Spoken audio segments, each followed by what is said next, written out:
Boa noite, meus irmãos. Boa noite, meus irmãos amados, minhas irmãs queridas. Vamos tomar água?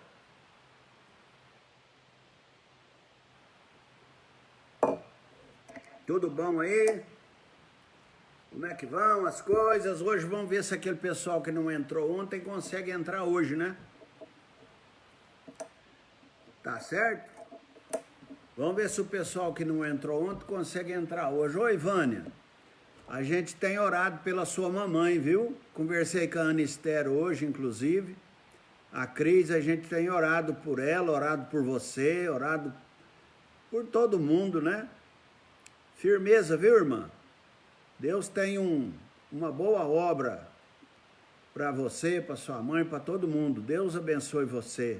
Conte com as nossas orações e quando você encontrá-la, pode falar que a nossa igreja esteve orando por ela. Tá bom? Deus te abençoe, viu? Hoje nós vamos estudar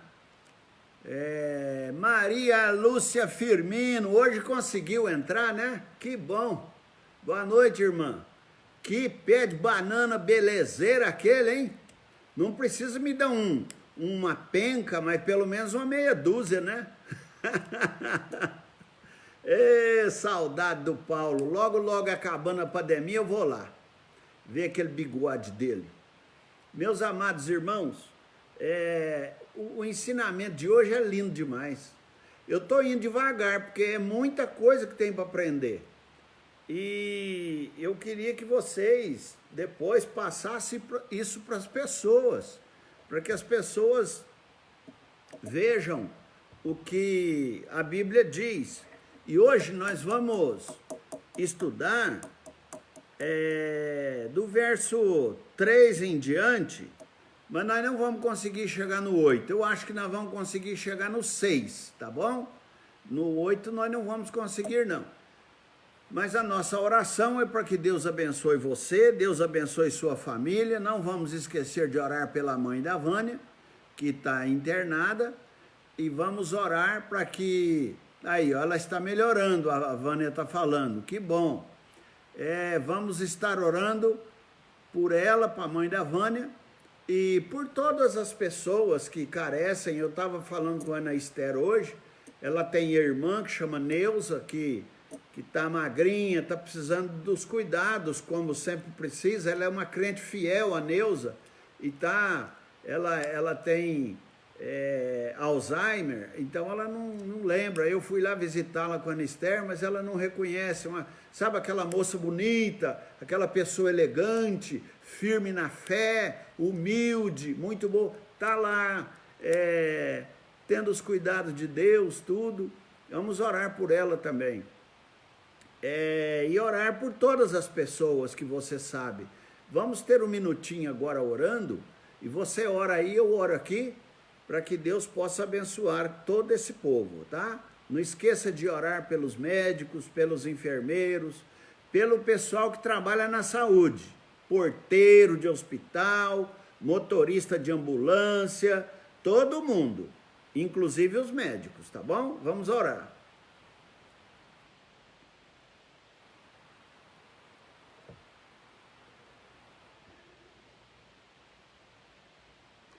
Irmãos, então nós vamos hoje falar como nós estávamos falando. No versículo 2, fala que, porque estáis inteirados, eu estou falando de 1 Tessalonicenses capítulo 4, viu? Versículo 2, porque estáis inteirados de quantas instruções vos demos da parte do Senhor Jesus. Ontem nós falamos isso, viu, Nayara? Neila também chegou, que bênção.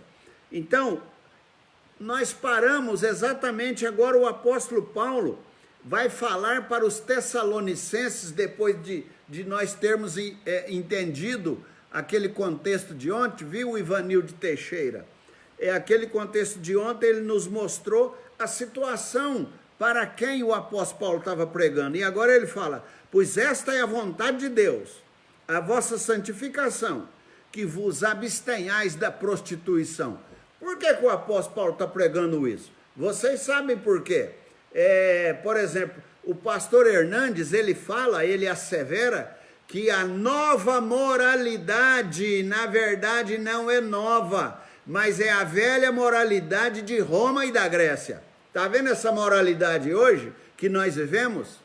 É velha. Lá na Roma, lá na Grécia, essa moralidade já passou, já existiu.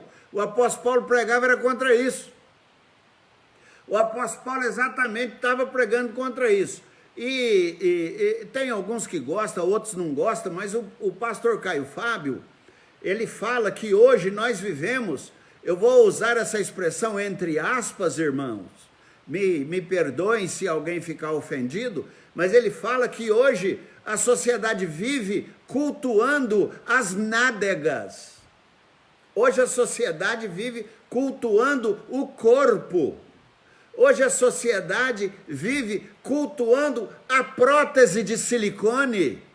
Hoje a sociedade vive cultuando o assédio sexual. Hoje a sociedade vive nesse momento tão difícil que lá na Grécia, lá em Roma, eles já viram isso, viu, Nogueira? Então as academias hoje, pode observar, que elas estão cheias de pessoas que estão cultuando o corpo, não é?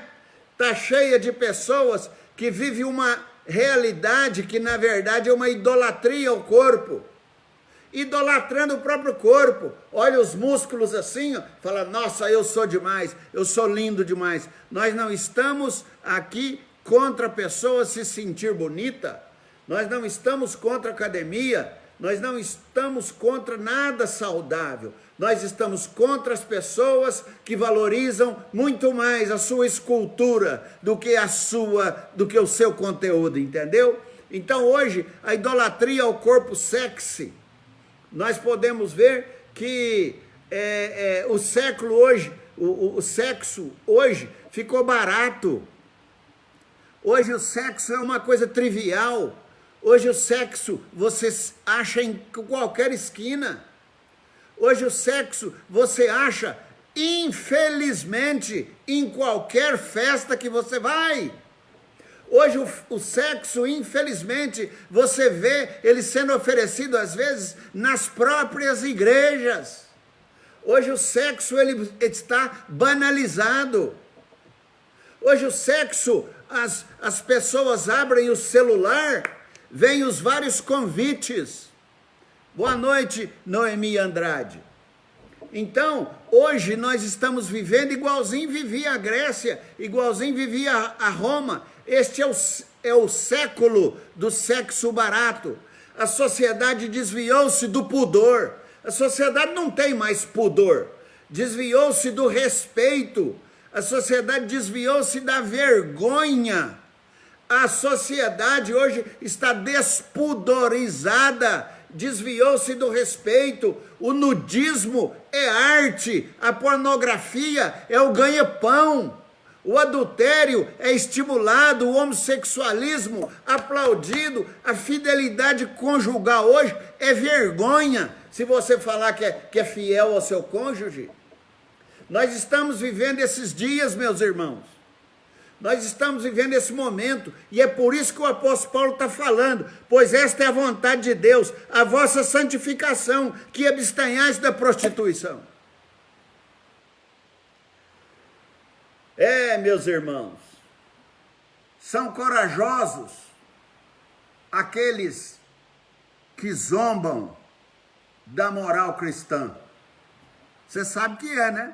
A pessoa hoje que zomba dos crentes, que zomba da moça que guarda a sua virgindade, que zomba da igreja que preconiza, que apregoa, que ensina ser fiel, que ensina a fazer sexo só dentro do casamento, que ensina uma vida reta, cheia de moral. As pessoas hoje, elas banalizaram tanto que os programas de televisão são exatamente para irem contra esta filosofia cristã.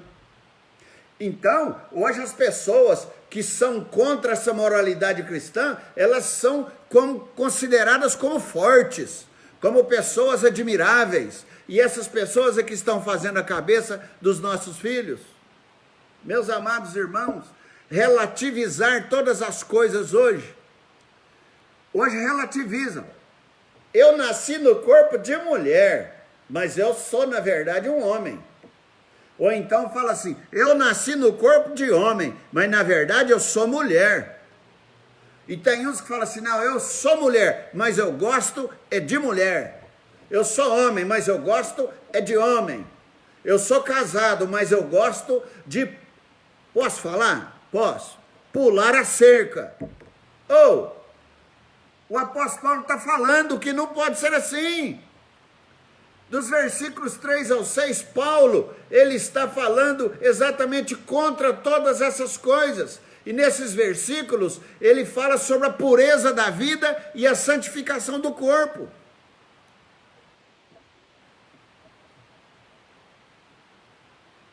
Nossos jovens estão sofrendo. Nós temos que orar muito por eles. Eles estão sofrendo, porque é difícil para eles. Hoje um homem casado que fala na sociedade que eu sou fiel à minha mulher, eu sou casado há 20 anos, nunca tive uma outra experiência fora do casamento, ou a mulher falando isso no salão de beleza, olha lá, hein, vai ser tida por mulher boba. Não sabe o que é bom.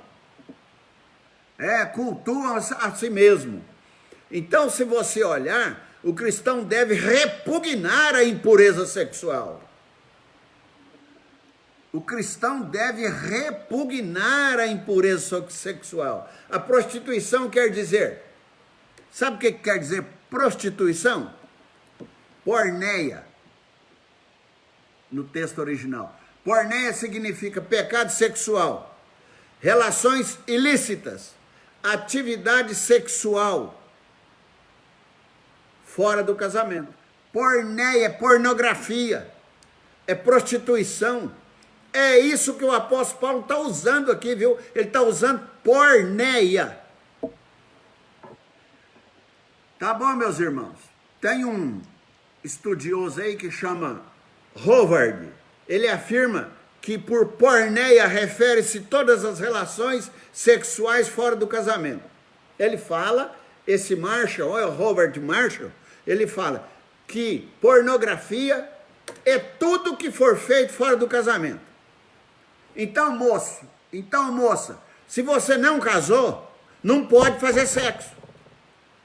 Então, moça, se você for viúvo, não pode fazer sexo. Então, moça, se você for divorciado, não pode fazer sexo. Sexo é somente dentro do casamento. E se você for casado, pode fazer sexo só com seu cônjuge. Isto é santificação. É assim que a Bíblia fala. Meus irmãos, essas coisas que o apóstolo Paulo está recomendando, quem desobedece sofre muito, viu? Paga caro, a fatura chega. Então, Paulo afirma que está havendo relações sexuais antes do casamento e fora do casamento. Isto chama fornicação e adultério. Então, se porneia significa pornografia, adultério, porneia significa também homossexualismo. É isso que o apóstolo Paulo estava pregando. O povo lá praticava isso. Parece que o apóstolo Paulo morava em Ribeirão Preto. Parece que o apóstolo Paulo morava no Rio de Janeiro. Parece que o apóstolo Paulo morava lá em São Paulo. Parece que o apóstolo Paulo morava em Curitiba. Parece que o apóstolo Paulo morava, sabe? Parece que ele morava aqui. Sabe o que o apóstolo Paulo está falando? Que todas as formas erradas na prática sexual é porneia, é prostituição, incluindo a pureza, incluindo a impureza do coração. Você quer ver o que é impureza do coração? A pessoa pega o celular que todos nós temos amigos que não são da igreja. E eles mandam para nós um negócio que a gente sabe que está errado ficar olhando aquilo. Isso é impureza. Pode olhar não. Vai bloqueando esses amigos. Ou então fale para eles, olha, eu tenho uma facilidade para falar, sabe por quê? Eu falo, ó, meus sobrinhos, eles olham meu celular. E eles vão ver isso aqui e vão perguntar, ô tio, o que é isso? Eu falo para eles também, que eu não escondo o celular de ninguém. Meu celular fica lá no banco da igreja. E eu, na verdade, já esqueci meu celular lá na igreja. Mas qualquer irmão pode entrar no meu celular que não vai ver isso. Por quê? Eu conto para os amigos que eu sou pastor e eu não posso receber isso, não quero receber isso, isso é contra meus princípios. Entendeu? Fala isso para os outros. Não fique com vergonha, não. Agrade a Deus. Então, meus irmãos,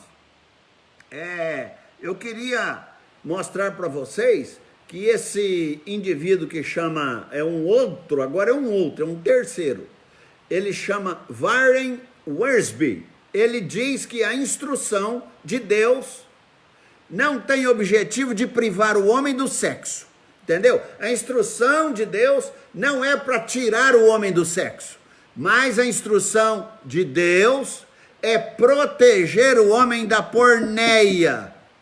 Proteger o homem da porneia, não é tirá-lo e privá-lo do sexo. O sexo é bênção e Deus deixou essa alegria para o homem, por isso que o homem é homem, mulher é mulher. Os dois se casam, eles vão se cruzar. Isto é santo, Deus é que deixou para nós. E se é casado, não, deixa para depois. Ame o seu marido, ame a sua esposa e utilize dessa bênção que Deus te deu.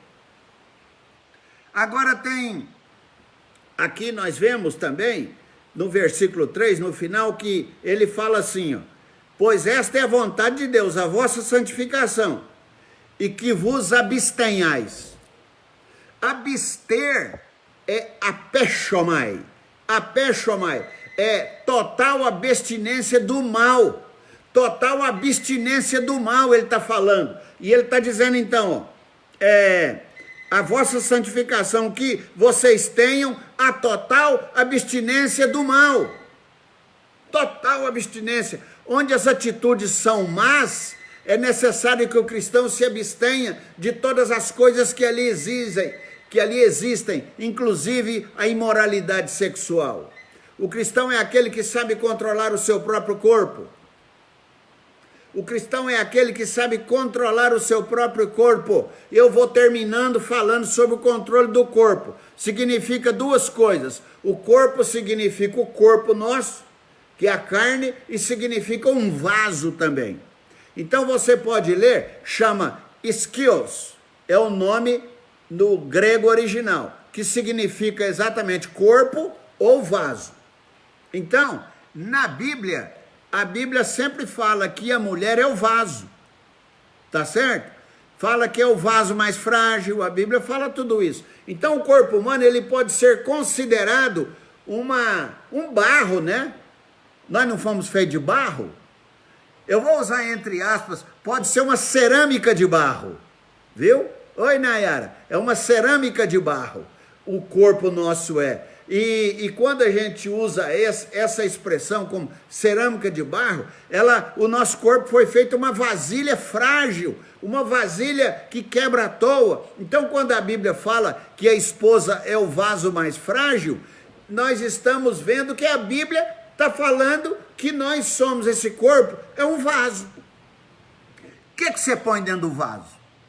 Vamos ver a primeira coisa aqui, quando a gente fala do significado do corpo, porque o corpo nosso é habitado por Deus, o corpo nosso é santuário do Espírito Santo, o corpo humano foi comprado por preço alto, sangue na cruz. Então seu corpo não é seu corpo tem dono, não use o seu corpo para você, o corpo não é para impureza, mas para Deus. No corpo mortal não pode reinar o pecado. Romanos 6 diz, Assim como oferecestes os vossos membros para a escravidão da impureza e da maldade para a maldade, assim ofereceis agora os vossos membros para servirem a justiça, para a santificação. O apóstolo Paulo está falando, sabe o quê?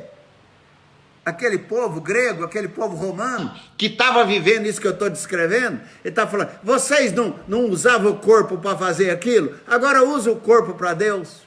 É isso que a Bíblia está falando para os Tessalonicenses.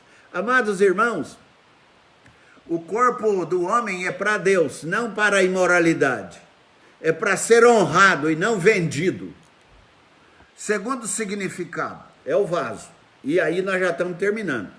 Nós vimos o primeiro significado, o corpo. Agora o segundo significado, que é o vaso, que esta expressão sempre foi usada para descrever a mulher em primeiro lugar. Lá em 1 Pedro 3,7 fala que nós temos que encher o nosso vaso do Espírito Santo. Encher o seu vaso de Deus. Paulo está orientando o homem acerca da maneira santa de buscar uma relação sexual santa. Paulo está orientando o homem acerca da maneira santa de buscar uma relação sexual. Namoro e noivado tem que ser puros. Sexo dentro do casamento, pois fora dele é maldição. Capítulo 4, versos 3 a 8. Sexo fora do casamento é maldição. E vai chegar a fatura, vai chegar a conta para aqueles que recebem a maldição. O verso 5 fala que o cristão é aquele que resiste o desejo travesso, o desejo corrupto, o desejo depravado, o desejo descarado, o desejo desavergonhado, o desejo bandalho. É o desejo que escraviza pessoas. Esse desejo escraviza pessoas. As pessoas ficam presas, prisioneiras da pornografia. As pessoas criativas de pensamento, elas criam coisas nos seus pensamentos e só de desejo impuro. Suas mentes vivem sujas, nojentas. As suas mentes não são mentes de Deus, não são mentes de crentes, são mentes daqueles romanos, daqueles gregos que viviam aquela época onde tudo era permitido, onde tudo era aceito. As pessoas ficavam presas nessa sua própria caminhada. Os caminhos que não são de Deus, mas são deste mundo tenebroso, é aqueles que seguem o sexo antes do casamento ou o sexo fora do casamento. Não vem falar que Deus sabe que não sabe. O casamento é coisa séria, é bênção de Deus.